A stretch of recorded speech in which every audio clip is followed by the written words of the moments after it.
Alright, so on this little thread here we've been talking a little bit about how I only use number 1 attacks and number 2 attacks.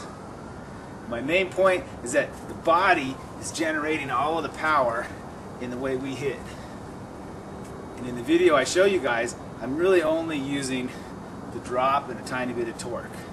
But as I mentioned, we can add shoulder torque, we can add hip torque, and if you put all of them together, shoulder, hip, and drop, I'll turn way over here. So I don't want to put them all together full. I want to put little parts of them together to make a straight line.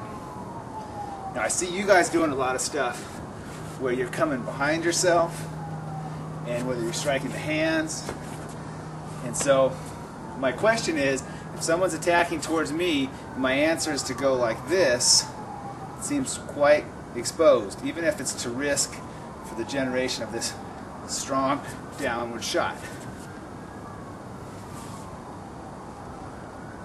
And if I go like this, it doesn't work too well. That really sucks. So I need to go out as the start of my roof block. I have a check hand if it gets past. If it did slip past, out is still out. Want to do? Bam! Okay, now step out of the way for me, noob. So now I'm in that front attacking angle that you see me practicing so much in the video. Bam! So I have to duplicate that again. Give me that same attack. If I come over here, I've readjusted to do my front attack. But I am suppressing that explosive launch because WT Noob's my buddy.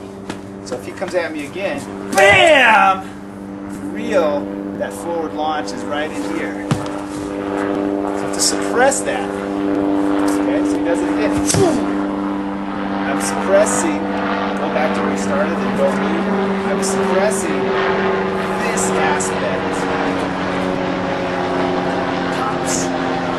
I'm suppressing this forward aspect like this. To practice the visual, the timing. He's just a newbie, so he's just doing basic strikes. Dobleto means double. Dobleto. Dobleto. Right? 2. And you see in Escrima a lot 2 sticks. Whether it's the pool cue getting broken in half in a movie, or whether it's 2 short swords and some video game character, you've got this idea of slicing with several cutting lines with 2 sticks. So dobleto in the system that we teach here is a segue between having a single stick with one hand. You can do, give me one of those back. Let's do stuff, right? One stick, right hand. One stick, left hand.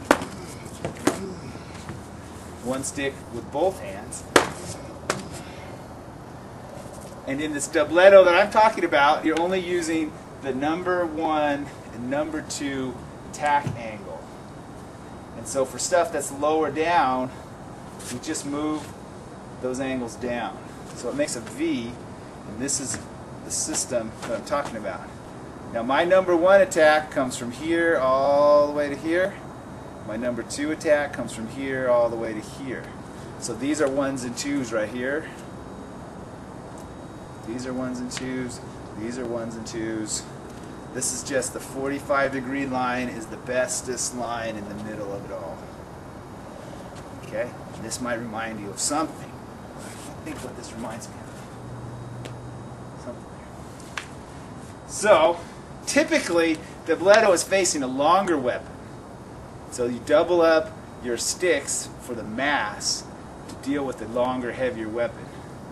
Now Noob here has got just a little kid's foam t-ball bat, but he's going to do some overhead attacks at first, and this is the idea. Boom, right? Bam. Boom. So all I'm going to use is Number one, number two, and stab. Oh, I just stabbed this.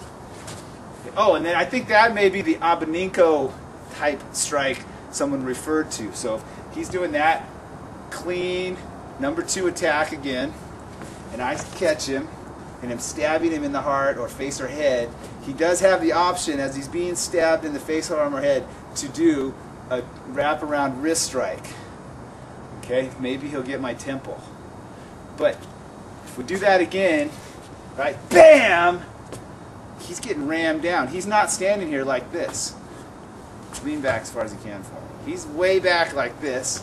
His whole power vector's been robbed. And if he has time to change this attack into this one based on pressure, then I also have time to change this attack, do your abanico, to this one under pressure too. If he has time to change under pressure, I have time to change under pressure. It's not no magic world where only one guy gets to change things. Okay? That's a sticky concept. Like this other thing I do. Something here. Missing something. So as he does whatever attack. Oh yeah, Brazilian Jiu-Jitsu sticks, that's right. So if he does whatever attack he wants, bam, I'm trying to avoid his hands because I'm being nice. I'm sticking here. I don't retreat again because that would whack me in the head if we did that. Bam, right? So I stick and I drop my power, and now maybe I'll change it into this attack. And he's changing and I'm changing, right? And we go slow, and when we don't kill each other, we can do lots of changes. So my idea is that I'm going to stick. I use my arm here. It's another great spot for an abanico type attack. But I would rather take that abanico wrist twist and drop it into a number two with a weight drop shift and this torque thing that you guys always talk about. So again, I'd rather take this and not just do that, do that. And then because I don't have such long follow through, after that I'm right here ready for a stab. If his hand parried that somehow, it would roll over into a punch. Alright, so doubletto is really beautiful when you take the two sticks or swords that you're holding together and you split them apart. And so I'm going to use this long curtain rod thing here just as a prop. This isn't real. He's not really attacking me with this, folks. This is a prop. And I have my doubletto sticks, okay, and I'm using them as a simulated sword technique. Bam. Come forward just a little bit. Okay. So there's something bothering me. I go boom, and then right here. Okay. Boom, boom. Now from here, I'm going to keep the pin with one, bring the other hand free to hit.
This looks like something else I saw in a movie once. Or you're pushed down towards me. If I was trolling, that was what we posted. Okay, so I'm not a pro at doubletto. That's just for your concept. Okay, and then to the side.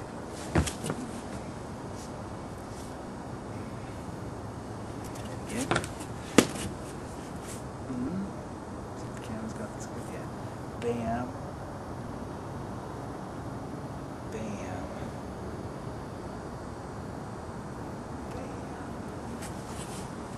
that is our little figure 8 pattern. Bam, bam.